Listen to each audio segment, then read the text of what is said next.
ሰላም ሰላም ውድ ቤተሰቦች እንዴት ቆያችሁልን? በዕለተ ሐሙስ በወጡ እግር ኳሳዊ መረጃዎች ዳግም ተገናኝተናል።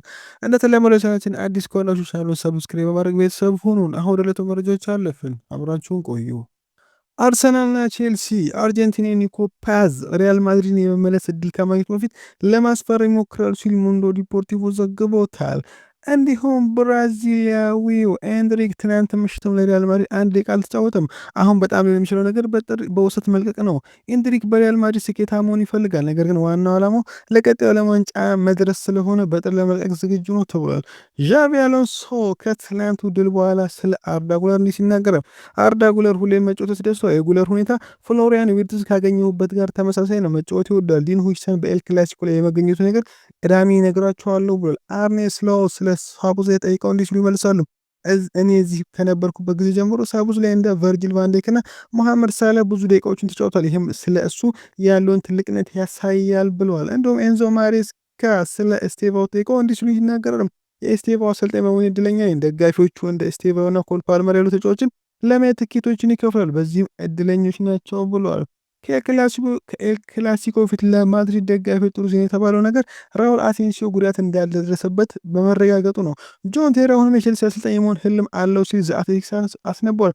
ማንቸስተር ዩናይትዶች ሜሰን ግሪንውድን እየተከታተሉት ነው። በፈረንሳይ ጥሩ እየሰራ መሆኑ ደስተኞች ናቸው ሲል ግራም ቤሊ ዘግቦታል። ሪያል ማድሪድ በሞይስ ካይሴዶ ላይ ፍላጎት አላቸው። 115 ሚሊዮን ዩሮ ቢያቀርቡም ቼልሲዎች ጥያቄን ውድቅ ያደርጋሉ ሲል ቤን ጃኮብስ ዘግቦታል። ዴቪድ አላባ በሪያል ማድሪድ አዲስ ኮንትራት እየፈለገ ነው። አላባ በቡድኑ ውስጥ መሪ ሆኖ ይቆያል። ተጫዋቹ አሁንም በቡድኑ ውስጥ በጣም ተወዳጅ ነው። በአሁኑ ጊዜ ሪያል ማድሪድ የአላባን ኮንትራት ከ2026 በላይ ሊያራዝምለት የሚችልም ይመስላል ተብሏል። አርሰናል በአዲስ ኮንትራት ዙሪያ ከጁሪያን ቲምበር ካምፕ ጋር ንግግሮችን እያደረገ ነው። ቀጥተኛ ጉብኝት በመካሄድ ላይ ያሉ ሲሆን በቅርቡ ቲምበር ኮንትራት ይፈርማል ተብሎ ይጠበቃል። በአርቴታ አስደናቂ የተባለ ሁለገብ ኮከብ የወደፊት ህይወቱን በአርሰናል ለማስቀጠል ትልቅ ኮንትራት ሊፈርም ዝግጁ ነው ተብሏል። ኔይማር በ2026 የዓለም ዋንጫ በካርሎ አንቸሎቲ የብራዚል ቡድን ውስጥ ቦታ የማግኘት ዕድሉን ለማሳደግ ትልቅ ዝውውር ተስፋ አድርጎ ነበር። ነገር ግን የሳንቶስ የክፍ መስመር ተጫዋች እስካሁን ከአውሮፓ ክለቦች ምንም ፈላጊ አላገኝም። አሁን ያለው የኔይማር ኮንትራት አማራጭ ኮንትራቱን እዛው በብራዚል ለ6 ወራት ለማራዘም ወይም ወደ ሜጀር ሊግ ሶከር መዘዋወር ይመስላል። እንግሊዛዊው ፊካዮ ቶሞሪ በአዲስ ኮንትራት ዙሪያ ከኤሲ ሚላን ጋር እየተነጋገር ነው። ለተጫዋቹ የፕሪሚየር ሊግ ክለቦች ፍላጎት ቢኖራቸውም ከሴሪያ ቡድን ለመልቀቅ እንደማይፈልግ ለክለቡ ተናግሯል። ተከላካይ ወልሲያን ከቼልሲ ኤሲ ሚላን በ25 ሚሊዮን ፓውንድ መቀላቀሉ ይታወሳል። በበርካታ ክለቦች የሚፈለገው የመሃል ተከላካይ ኒኮ ሽሎተርቤክ የኮንትራት ማራዘሚያ ካልፈረመ ቦሩሲያ ዶርትመንድ የመሃል ተከላካይ በ2027 ዘመኑ እስኪያልቅ ድረስ እንዲቆይ ሊያስገድደው ይችላል ሲል የጀርመኑ ቢልድ ዘግቦታል። ክሪስታል ፓላስ ለአዳም ዋርተን ምንም አይነት ይፋ ዋጋ ተመናል እንዳላዘጋጁት ቢገለጽም ክለቡ 2023 ወደ አርሰናልና ቼልሲ ከመዘዋወራቸው በፊት ዴክላን ራይስ እና ሞይስ ካይሴዶ ከወጣባቸው ዋጋ ተመሳሳይ የሆነ ዋጋ አማካዩን ለመሸጥ እንደሚፈልጉ ቲቢአር ፉትቦል ዘግቦታል። ብራዚሊያው ሳቪንሆ ስለ ማንቸስተር ሲቲ ቆይቶታን ተጠይቆ እንዲህ ሲል ይመልሳል። ለማንቸስተር ሲቲ ጥሩ ከተጫወቁና ብቃቴን ካስቀጠልኩ ለ2026 የዓለም ዋንጫ በብራዚል ቡድን ውስጥ ለመግባት እድል አለኝ ብዬ አስባለሁ። በሲቲ ለረጅም ዓመታት የመቆየትም ፍላጎት አለኝ ብሏል። ማቲካሽ በአስቶን ቪላ እስከ 2029 ድረስ አዲስ ኮንትራት ለመፈረም ተስማምቷል።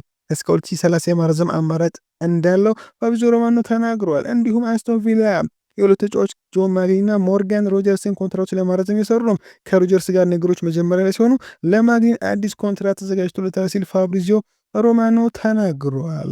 ሊቨርፑሎች የቦርንማውዙን አንቶኒ ሴሜኒዮን ለማስፈረም በጥር ወር እንቅስቃሴ ለማድረግ ያመዛዘኑ ሲሆን ከቅርጹ ውጭ በሆነው መሐመድ ሳላህ ላይ ጫናው የጨመረ ነው። በርንማውዝ ሴሜኒዮን ለመቆየት ከባድ ስራ እንደሚጠብቃቸው ያውቃሉ። ሊቨርፑል አሁን በቀኝ በኩል ያሉ የአጥቂ መስመር ለማጠናከር የሊጉን ኮከብ ፊርማ ፉከር መቀላቀላቸው ታውቋል።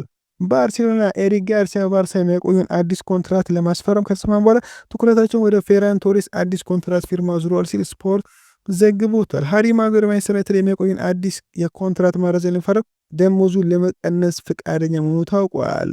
ሪያል ማድሪድ ሊቨርፑል አማካኝ ራያን ግራቨንበርችን ለማስፈረም ያለው ፍላጎት ኤድዋርዶ ካማቪንጋ ወደ ፕሪሚየር ሊጉ ሻምፒዮን የሚሄድበትን የሚቀየር ስምምነት ለመጠቀም እያሰሙ ነው ተብሏል። እንዲሁም ሳንድሮ ቶናሊ በኒውካስል ዩናይትድ ደስተኛ ነው። ምንም እንኳን የበርካታ ክለቦች ፍላጎት ቢስብም አዲስ ኮንትራት ለመፈረም ዝግጁ ነው ሲል ፉትቦል ኢንሳይደር ተናግሯል። ማሬስካ ሊያም ዴላፕ ወደ ቡድን ልምምድ ለመመለስ በጣም እንደተቃረበ ተናግሯል። ሊሳንድሮ ማርቲኔዝ በዚህ ሳምንት ከቡድን አጋሮቹ ጋር ሙሉ ልምምድ ያደርጋል ተብሎ ይጠበቃል። እንዲሁም የሊቨርፑል ቦርድ ለአርኔ ስሎት የቡድኑ ውጤትና አፈጻጸም በፍጥነት ማሻሻል እንዳለበት ነግሮታል። በቅርቡ ነገሮች መቀየር ካልቻለ ሆላንዳዊ ስራውን ሊያጣ ይችላል ተብሎ የማንቸስተር ሲቲው አሰልጣኝ ፔፕ ጋርዲዮላ በግላቸው የባርሴሎና የግራ መስመር ተከላካይ አሌሃንድሮ ባልዴ አድናቂ ሲሆኑ በጥር አሊያም በክረምት ለማዘዋወር ፍላጎት አላቸው ተብሏል። ጀማል ሙሲያላ ወደ ልምምድ ተመለሰ። በክለብ ዓለም ዋንጫ ውድድር ወቅት ባጋጠመው ከባድ ጉዳት ምክንያት ለረጅም ጊዜ ከሜዳ የራቀው ጀማል ሙሲያላ ልምምድ ጀምሯል። ከጉዳቱ ባለመጀመሪያ ጊዜ ሜዳ ላይ የታየው ሙሲያላ በግል ቀላል ልምዶች መስራቱ ተገልጿል። ቀስ በቀስ ወደ ሜዳ መመለሴ ደስተኛ ነኝ ሲል የባየር ሙኒክ ኮከብ ጀማል ሙሲያላ ተናግሯል። ሊቨርፑሎች በጥርም ሆነ በክረምቱ የክንፍ አጥቂው መሐመድ ሳላህ ጋር የመለየት ዕቅድ ባይኖራቸውም ግብፅ ኢንተርናሽናል ግን በአንፊልድ ቆይቷል የመጨረሻ ውሳኔ ይኖራል ተብሎ ይጠበቃል። ሳላህ በአዲስ ውድድር ዘመን መጀመሪያ ላይ ያሳየው ባለው ብቃት ትችት እያስከተለ ሲሆን ሳላህ በቀዮቹ ቤት እስከ 2026/27 የውድድር ዘመን መጨረሻ ድረስ ኮንትራት እንዳለው ይታወሳል። ውድ ቤተሰቦች የዛሬ የነበረው ቆይታ በዚያ በቃ። መልካም ምሽት።